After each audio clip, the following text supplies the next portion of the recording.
Hi friends, এখন আবার একটু রান্নাঘরের দিকে যাব। এখন বাজে 7:35, 40 হয়ে গেছে।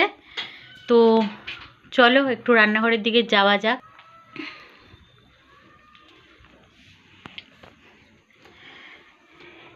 এই যো রান্নাঘরে আসার কারণ হচ্ছে, এখানে আমি একটু ফুলকপি সেদ্ধ করে রেখেছি আর 2 পিস বেগুন কেটে রেখেছি। এটা দিয়ে এখন পকোড়া বানানো হবে। তো পকোড়ার জন্য যা যা লাগবে সেটা হচ্ছে বেসন, আচ্ছা, কর্নফ্লাওয়ার, আর এদিকে হচ্ছে তোমার লঙ্কার গুঁড়ো, নুন, আর কি লাগবে, জল, তাই না? পরিমাণ মতো বেসন নিয়ে নিচ্ছি। বেসনটা একটু মোটা করেই গুলোতে হবে, কারণ না হলে পাতলা হলে মুচমুচে ভাবটা অতটা থাকে না। স্বাদ মতো নুন, স্বাদ মতো ঝাল অনুযায়ী একটু ঝাল লঙ্কার গুঁড়ো, কাঁচা লঙ্কা দেবো না এটাতে। শুকনো ইনগ্রিডিয়েন্টসগুলো আগে মিশিয়ে নিচ্ছি ভালো করে। এই কর্নফ্লাওয়ার দেবে না?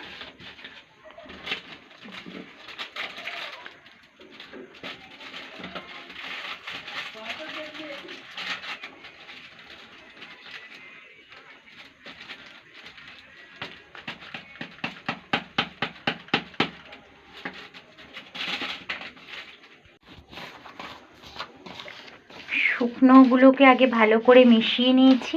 এখন অল্প অল্প করে জল দিয়ে ব্যাটারটা গুলে নেব।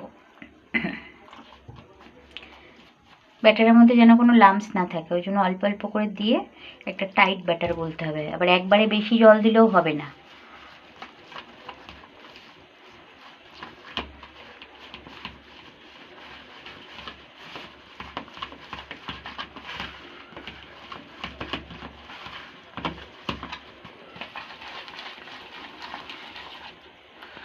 বন্ধুরা, কড়াইটা গরম বসিয়ে দিলাম।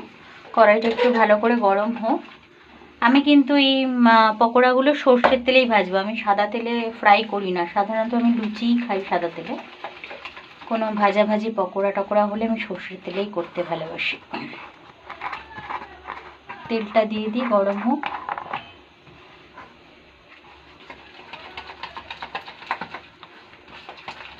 আর তেল লাগবে গো? ঠিক আছে, তেলটা গরম হোক, তারপরে আসছি। পকোড়া ফ্যাটানোর মাস্টার। এবার এখান থেকে একটা করে ফুলকপি ওর মধ্যে ডোবাবে আর এখানে ছাড়া হবে।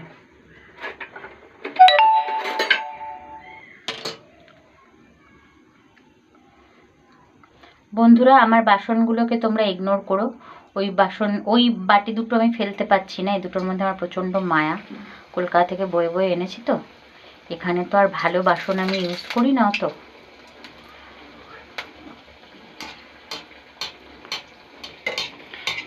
অলরেডি একটা ছেড়ে দেওয়া হলো।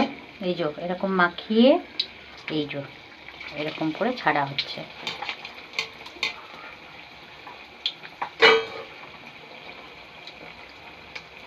বেশি দেব না, একবারে বেশি দিলে গায়ে গায়ে লেগে যাবে। আর একটা দেখিয়ে দিচ্ছে, দেখো ব্যাটারটা কেমন হয়েছে। খুব পাতলাও না, আবার খুব টাইটও না। ব্যাস।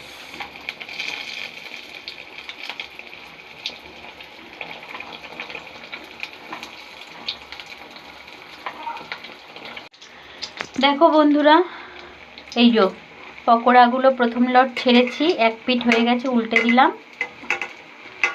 এই পিঠটাও ভাজা ভাজা হোক।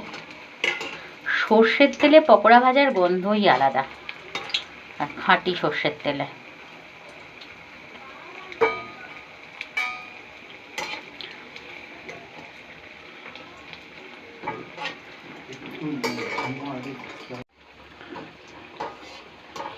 একটু হালকা, ফুলকপিগুলো যদিও সেদ্ধ করা, তবুও একটু হালকা আঁচে একটু গাঢ় করে ভেজে নিচ্ছি। একটু ডিপ লাল লাল হয়েছে, এক পিঠ তো বেশ ভালোই লাল লাল হয়েছে। এবারে তুলে নিচ্ছি আমি।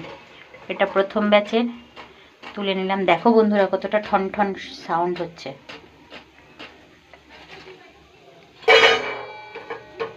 আবার সেকেন্ড ব্যাচ দেব।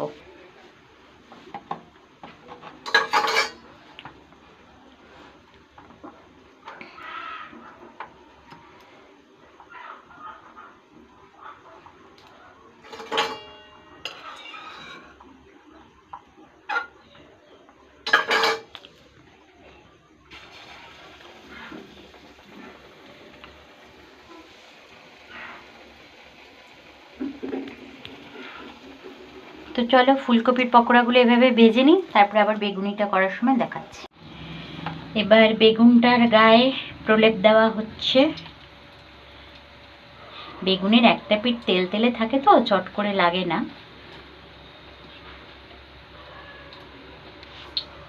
লাস্ট দুটো ছিল, সে দুটো দিয়ে দেওয়া হলো।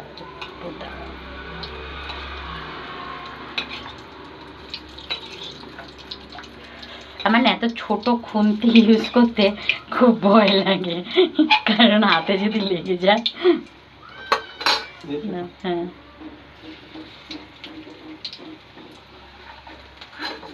আর একটা না।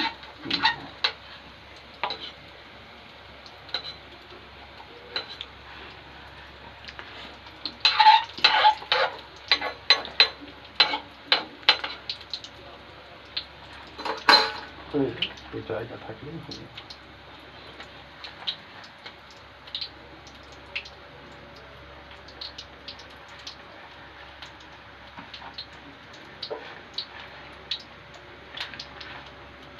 বেগুনটা চিট করে দাও, মানে খোসার দিকটা নিচে। এই সরি,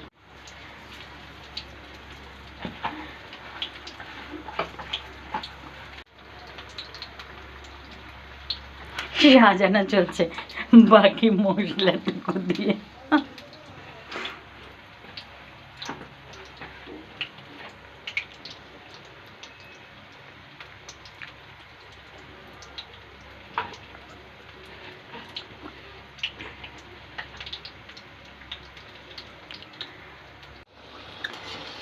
দেখো বন্ধুরা বেগুনি দুটো বেশ সুন্দর হয়েছে।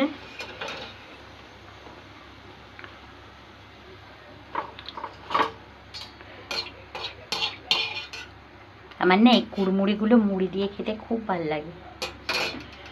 তো রেডি এখানে পকোড়া, ফুলকপির পকোড়া আর বেগুনি। বন্ধুরা পকোড়াগুলো একদম পারফেক্ট হয়েছে, নুন এবং সমস্ত কিছুর পরিমাণ একদম ঠিকঠাক হয়েছে। দেখো ভেতরটাও কত সুন্দর হয়েছে, উপরটাও খুব কুড়মুড়ো হয়েছে। চলো আজকের মতো টাটা, গুড নাইট।